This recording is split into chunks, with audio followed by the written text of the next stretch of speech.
G'day everyone, it's Aussie Dollar Man here with some Aussie Dollar Insights for you. I'm going to be taking a look at the Australian dollar and giving you my thoughts on whether we're going up or down this week. Then I'm going to be revisiting a forecast that I gave out in mid-December. We'll have a look at these dates. They've been giving us the high-low sequence pretty nicely on the Australian dollar. It's been a little bit rugged in that sideways period there, but the pivots are still there, the highs and the lows. Plus, I've got a Tunnel Thru The Air tidbit for those of you who are looking to decode Gann's work, the Tunnel Thru The Air, and extract some of those very, very valuable secrets from it.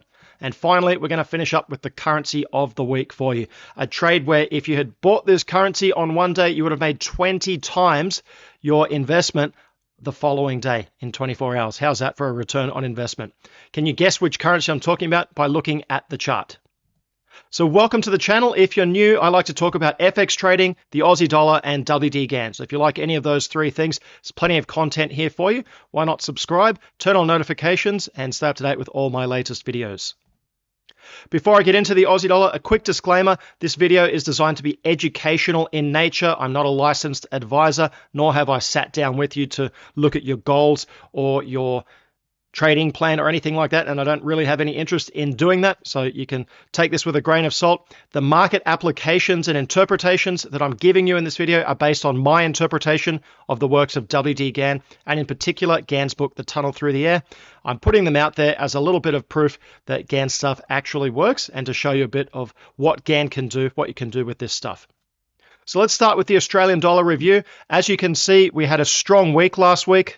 The Aussie dollar started up on Monday, which was the day of President Trump's inauguration, and had a strong up day. Then it was basically sideways. It was closing around the same point for the next 3 days, Tuesday, Wednesday, Thursday, before ending the week with another up bar. So we now have an expanding swing range up here on the daily chart. That's a nice sign of strength. Plus, we've closed above last week's high, or the previous weekly swing high, I should say. And that's important as well. So it is starting to show some strength, but it's very important. You never look at the Australian dollar or any market just on one chart alone. In a moment, I'm going to show you monthly, weekly, and daily side by side. But before we do that, the Aussie has also broken out of its trend line from the high down to that first lower top and running that trend line down there. You can see the market traded below. And last week, we've managed to push above there. Not a perfect signal, but it's a pretty good one when we do break out of a trend line that down move in particular is now over, and we're now in a new up move until that breaks out. Now that down move in particular that I was talking about, we've retraced 25% of that move already. The tool that I'm using here is a Fibonacci retracement tool or Gann retracement tool. You'll find them in pretty much every trading or charting software that's out there. I like to look at these numbers as a starting point. A lot of people will say, oh, it must go to here, it must go to there. You can't do a price forecast just using this in isolation. However, you'll find if you see a lot of your price techniques coming together on one of these levels, it's often a very good sign that the market is going to put in a turning point there.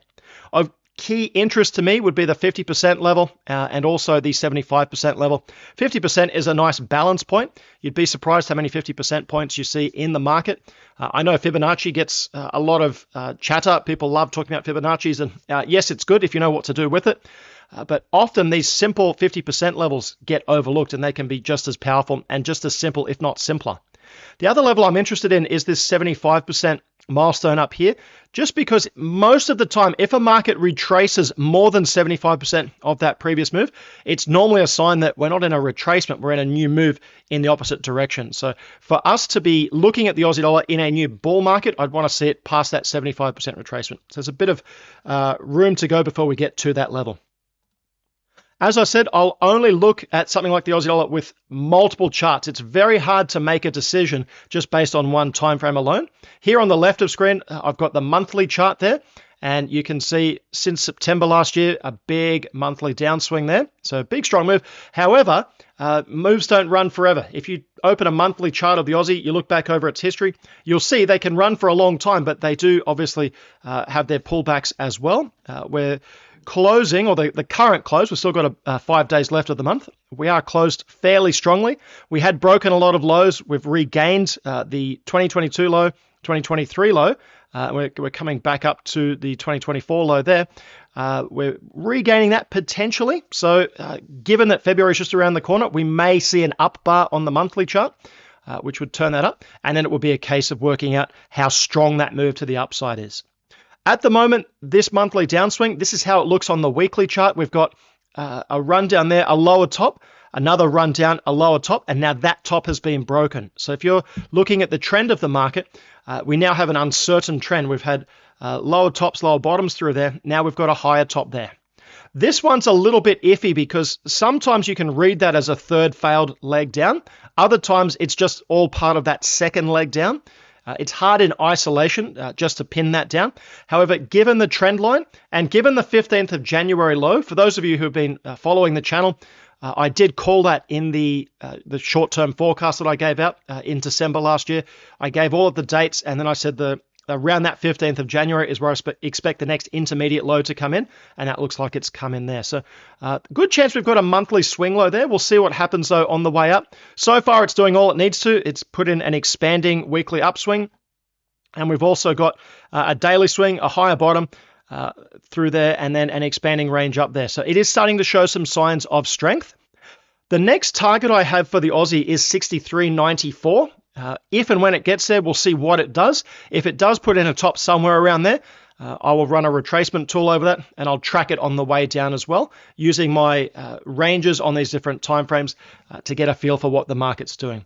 Markets are like the ocean. You've got the main tide coming in or out, and then you've got the little waves breaking on the beach as well. And markets are like that. You've got big trends, medium trends, small trends. You've got to really take a look at several charts, at least 3. What I'm showing you here is a bare minimum. You want to look at least 3 timeframes there. So what does that mean for the week ahead? I think we'll probably head to that 63.94, and we'll either touch it this week or early the following week. And then after that, we'll see the position of the Australian dollar. We'll see how that looks. Now, that brings me to the forecast. As I said, I've put these dates out. If you haven't watched them, you can go and revisit that short-term forecast that I put up on the 13th of December. It's good to do that just to prove that it can be done. Often you look at this and you say, oh, yeah, he said he called this, but maybe he didn't. Well, I published it on YouTube. You'll see the published date there. You'll see that it was put up in advance, and you can see that I know it's a sideways move, but the pivots are still there. That high-low sequence. And it's important if you're on that Gann journey, particularly if you're early on in your Gann journey, it's important to be able to look at at what Gann can do and see that, oh, wow, you can actually do this, because there's a lot of work involved with Gann. Can get a bit demotivating and frustrating at times, but if you can see where you're heading, that normally gives you the energy and motivation to push on through those hard times and get the job done. The dates, obviously, we've now had the 15 January low. The 2 additional dates for January were the 21st of January high and the 29th of January low. So if we look at the chart that I just showed you, this week we did have those highs coming in. The market stopped. You can't argue that. The market stopped around that 21st of January, maybe a day early, maybe a day late, but it has stopped around that point. With these points, it's important to note that sometimes the dates, you get 4 to 6 a month. They're not all going to be massive tops and bottoms 4 to 6 times a month. So we had our 12th of December down to 19th over here as an example. And that was a nice strong move. A little bit of sideways through there. We had the 13 Jan low, which, as I said, was using some larger cycle work. I thought was going to be a more major low, and that's certainly been the case at this point in time. We've run up to here, but all of these points, every single one of those dates has a mathematical price point that it is heading to, and that is knowable in advance. Okay, so with those points, that's what you're focusing on. It's not a case of the market must run up and then must run down into these big, strong, clear lows. It's got points that it's going to. And often you'll see a move that's nice and clean. And then other times you'll see a move where it might just have a top here. And then the next mathematical point that it's heading to is maybe just 10 or 20 points down. Okay, so it's basically a flat move. In those cases, the market will often muck around. It might run down a bit, run up a bit, and it looks really messy. It will confuse you. That's why you have to map out the whole market. And that's why these things take time. I could sit here and tell you all the Gann secrets that I know, and it would still do most of you no good unless you were willing to sit down and do all the work on your market and nut out those harder areas in the market. But it wouldn't surprise me if we do see that 29th, which was the next date, coming in maybe on Monday or Tuesday in this week ahead. Just a little bit of a pullback. You've got that strong swing up. I don't think it's going to pull back too far. If it does shoot all the way up to 64 cents very quickly, there is a chance I've missed an inversion in there, and that would be a top, and then you'd flip the dates, the polarity of the remaining dates. But I don't think that's the case. I think we'll see a tiny pullback and then a run up into that 63.94 area that I'm targeting there. Now, in February, we've got the 3rd and the 10th of February. I nominated in the video that early February area, the 3rd of February, for the next intermediate high. So from that 15 Jan low up into that early February area. Now, I still stand by that. I'm looking at that for my next potential turning point on the Australian dollar for a decent short trade. Obviously, the last decent long trade was that 15 Jan area for the low there. If I've missed an inversion, then all it does, let's say that there was an inversion on the 29th of January that I've missed, well, the 3rd of Feb would become a low, and then the remaining dates would flip their polarity. So that would become a high there, and that would be the date that I'm watching there. Based on the largest cycle falls just in between these two dates. I won't tell you exactly where that is, but it falls just in between there, but it will sync up with this smaller cycle, and that's how you use it.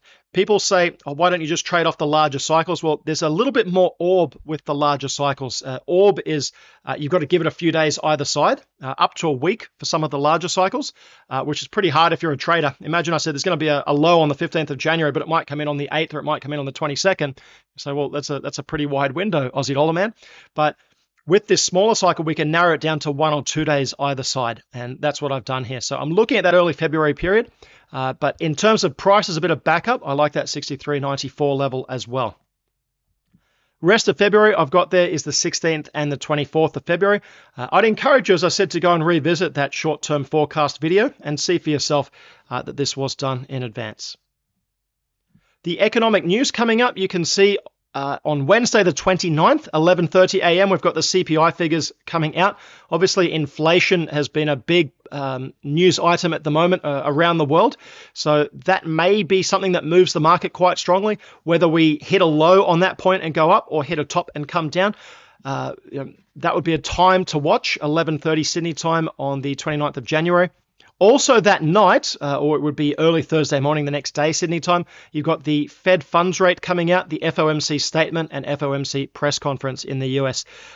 They will often have massive moves in the market. So these are two areas that you would want to be watching, along with the advanced GDP quarter-on-quarter figures coming out on Thursday night Sydney time, or Friday morning rather, Sydney time. There you can see. So those are the key announcements for the week, but I don't base my trading on economic announcements. I base it on the charts. And as I said, I look at least 3 charts side by side. I do look at more than this, but just to keep it simple for our analysis here, that will do. You do need at least 3. Now, they might be a 1-minute chart, a 15-minute chart, and an hourly chart if you're an intraday trader, but you should be aware of the trends of the market and the signals that the market is giving you, the patterns, on at least 3 timeframes side by side in order to make better trading decisions. Now, I learned this form of analysis from Safety in the Market. I'm not going to give them a plug every time, but it is important to remember where you have come from as a trader. It's funny in the trading world how often people learn something and then it becomes theirs. It's all theirs. Everything is all theirs, and they invented everything. Well, I learned all of my trading from Safety in the Market and their active trader program there. That developed over the years, obviously from when I was a student, but it's a fantastic program. And I learned all my analysis and forecasting from Safety in the Market and WD Gann. So I don't take any credit for that. It's important to make that clear. Also important because YouTube is very funny with these things. I'm learning. I'm only very new to YouTube, but YouTube don't like you talking about stuff and getting kickbacks on the side. So I have to make it very, very clear. I don't have any relationship with Safety in the Market. I used to teach there and I used to be a student there for a long time. And I was very happy there. I don't get anything for mentioning them here. There's no arrangement there. I'm just in your best interest. If you want to learn to trade using a simple swing trading approach like this, if you don't already have those trading skills to make money from the market, it's very, very hard to get Gann's techniques working. That would be worth your time to at least have a look at. All right, on to the tunnel tidbits now. We know that in WD Gann's book, The Tunnel Through the Air, there are a lot of valuable secrets. The trick is extracting them. And what I plan on doing in this little segment is to give you some tips and tricks for extracting more information. Gann has put so much in there. You will be amazed. One day you'll have read Tunnel Through the Air or listened to it on the YouTube channel. I've recorded the whole thing for you, so no excuses. You can listen to it on the on the fly, when you're driving a car, walking, or if you're just sitting down having a rest. If you want to listen to it, it is all there online on this channel. But one of the ways, you will have gone through it 10 times, and then you'll look back and you'll see something. You'll think, wow, that is just amazingly obvious. How did I not see that the last 10 times that I read it? But it's just packed with information, and it will appear to you when you are ready to receive it. So in the meantime, you have to build some skills up and learn some things. I've given you a recommended research list on the channel as well as some tips for decoding Tunnel Thru the Air and some topics to work on. One of those topics is numerology. And I would encourage you to look down the pathway of Pythagorean numerology. Just go to a Google search for numerology calculator or Pythagorean numerology. It'll show you how it works and what you can start looking for. And then in Tunnel Thru the Air, start looking at the people's names, place names, inventions, different phrases. Often, again, and I learned this by reading Tunnel Thru the Air a lot, but also by recording Tunnel Thru the Air for you. I learned that, wow, that's a phrase that Gann's used about 5 or 6 times. Maybe he's trying to tell us something there. So convert the phrase into a number. So how do we do that? This calculator, you can see, was one of the first ones that came up when I typed in Pythagorean numerology calculator. I'm not quite sure what this website is, susfar.github.io/numerology. I just know the calculator works, and there you go. Basically, if you don't know numerology, it assigns a number to every letter, and then you look at a word and you'll say, oh, okay, this word, such as, for example, Robert Gordon, adds up to 70, and then they reduce that to a number between 1 and 9 by adding the digits together. So 7 plus 0 obviously is 7, so Robert Gordon has a value of 7. Where else in Tunnel Thru the Air is Robert Gordon associated with the number 7? Is Gann again trying to tell us something? Robert Gordon's mother, Amelia, Pythagorean number of 60, which reduces to 6. Robert Gordon's future wife, Marie, is a 5. That's a 5 numerologically. I'm sure she's a 10 out of 10. She sounds like a really lovely girl, but she's a 5 numerologically. Walter, his best friend, is an 8. I don't think it's a coincidence we've got 50, 60, 70, and 80 there. Now, I'm not necessarily saying that you would start right here with these names or at the beginning of the book or anything like that, but this is just one way into Tunnel Thru the Air, and I'm going to keep that up with these tunnel tidbits in this series for you. Then you get Robert's father, Calvin Gordon, who's not a 60 or a 70, it's a 62. Does that mean something different? Is it just that Calvin is an 8, like Robert's best friend, or does Calvin not fit in with a sequence here? Some food for thought there. And these are the sorts of things that will drive you mad with Tunnel Thru the Air. There are so many possibilities. At the end of the day, you've got to do your research. You've got to spend the time in the book to start extracting that information. So this is one way in for you. Finally, we've got our currency trade of the week. Did you guess what it was? Well, it's a bit of a tough one because it's a currency that's only been around for a week.